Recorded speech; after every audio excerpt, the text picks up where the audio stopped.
ഞാൻ ഇപ്പം കടന്നു പോകുന്ന ഒരു സിറ്റുവേഷൻ ഉണ്ടല്ലോ, എന്നെ കൊണ്ട് താങ്ങാൻ പറ്റാത്ത സിറ്റുവേഷനാണ്.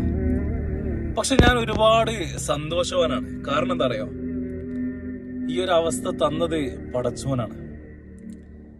പല കാര്യങ്ങളിലും പടച്ചോനെ മറന്നുകൊണ്ട് പല കളികളും കളിച്ച സമയത്ത് ഇങ്ങനെ ഒരു അവസ്ഥ പടച്ചോൻ തന്നിട്ടില്ല എന്നുണ്ടെങ്കിൽ ഒരിക്കലും പടച്ചോനോട് കൂറില്ലാത്തവനാവും ഞാൻ. ഇതെന്റെ മാത്രം അവസ്ഥ അല്ല കേട്ടോ, വീഡിയോ കാണുന്ന പലരുടെയും അവസ്ഥ ആയിരിക്കും. ഒരുപാട് പ്രശ്നങ്ങൾ ഇങ്ങനെ കുന്നോളം കുന്നോളം കുന്നോളം നമുക്ക് വീണ്ടും വീണ്ടും പ്രശ്നങ്ങൾ മാത്രം തന്നുകൊണ്ടിരിക്കുന്നുണ്ടെന്നുണ്ടെങ്കിൽ ഒരൊറ്റ കാര്യം ആലോചിച്ചാൽ മതി. എന്നെയും നിന്നെയൊക്കെ പടച്ചോൻ അത്രയും ഇഷ്ടമായത് കൊണ്ടാണ് ഈ പ്രശ്നങ്ങൾ ഇങ്ങനെ തന്നുകൊണ്ടിരിക്കുന്നത്. ഖുർആനിലെ സുന്ദരമായ ആയത്തുകൾ കേട്ടിട്ടില്ലേ? എന്ത് സുന്ദരമായ ആയത്താണല്ലേ. ഏതൊരു ഇറക്കത്തിനും വലിയൊരു കയറ്റം ഉണ്ടാവും, ഏതൊരു കയറ്റത്തിനും വലിയ ഒരു ഇറക്കവും ഉണ്ടാവും. പടച്ചോൻ അത്രമേൽ ഇഷ്ടമുള്ളവരെ മാത്രമേ പടച്ചോൻ ഇങ്ങനെ പരീക്ഷിക്കാൻ നിൽക്കുള്ളൂ. ഡിപ്രഷൻ, ഫ്രസ്ട്രേഷൻ, അങ്ങനെ വിഷമത്തിന്റെ അങ്ങേ തലക്കിലുള്ള ഏതൊക്കെ അവസ്ഥ ഉണ്ടല്ലോ, ആ അവസ്ഥയിലൂടെയൊക്കെ നീയും ഞാനൊക്കെ കടന്നു പോയിട്ടുണ്ട് എന്നുണ്ടെങ്കിൽ തീർച്ചയായിട്ടും നല്ലൊരു കാലം നിനക്കും എനിക്കും വരാനുണ്ട്. ജീവിതം അവസാനിപ്പിക്കാനും നിൽക്കരുത്. കാരണം എന്താ അറിയോ, മൂവ് ചെയ്യണം മുന്നോട്ട്.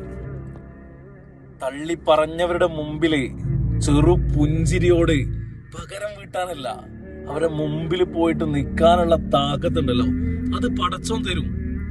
അത് തരുന്നത് വരെ ജീവിക്കണം. കാരണം ഓനോട് കൂറുണ്ടെന്നുണ്ടെങ്കിൽ പടച്ചോൻ തീർച്ചയായിട്ടും നമ്മളൊന്നും ഒഴിവാക്കൂല. ഈ പരീക്ഷണങ്ങൾ വീണ്ടും വീണ്ടും ഇങ്ങനെ തന്നുകൊണ്ടിരിക്കും.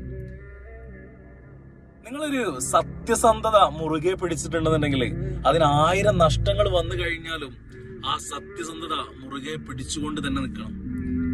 കാരണം ഒരുപാട് നഷ്ടങ്ങൾ അതിന്റെ പേരിൽ പടച്ചോൻ തന്നിട്ടുണ്ടെന്നുണ്ടെങ്കിൽ 1000കണക്കിന് നന്മകൾ, അതിനേക്കാളേറെ നഷ്ടപ്പെട്ടതിനേക്കാളേറെ സൗഭാഗ്യങ്ങൾ പടച്ചോൻ നിനക്ക് തരും.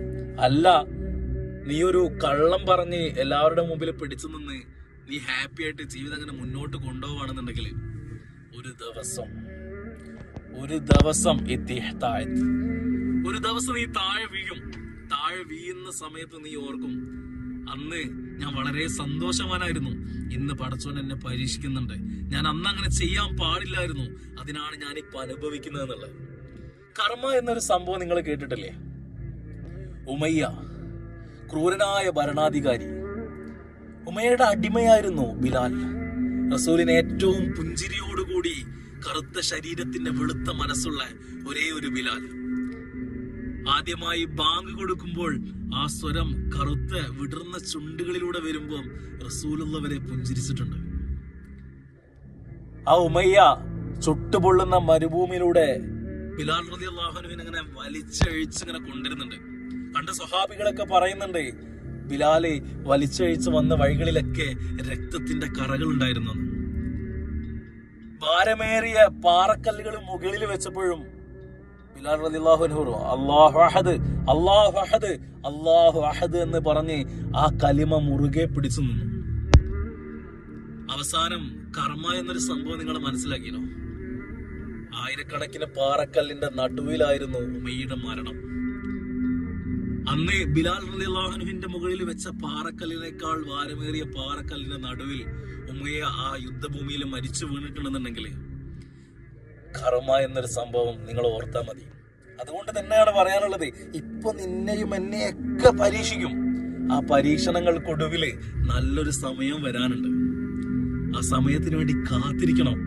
ഇന്നല്ലെങ്കിൽ നാളെ, നാളല്ലെങ്കിൽ മറ്റന്നാള്, ചിലപ്പം 1 മാസം, 2 മാസം, 1 കൊല്ലം. പക്ഷേ നിങ്ങൾക്ക് സന്തോഷം വരുന്ന ഒരു സമയം വരും. ആ സമയത്തിന് വേണ്ടി കാത്തിരിക്കി. വിഷമിക്കണ്ട, പടച്ചോൻ കൂടെണ്ട്, വിഷമിക്കണ്ട, ഓർത്തിരുന്നു. ഇൻഷാ അല്ലാഹ്.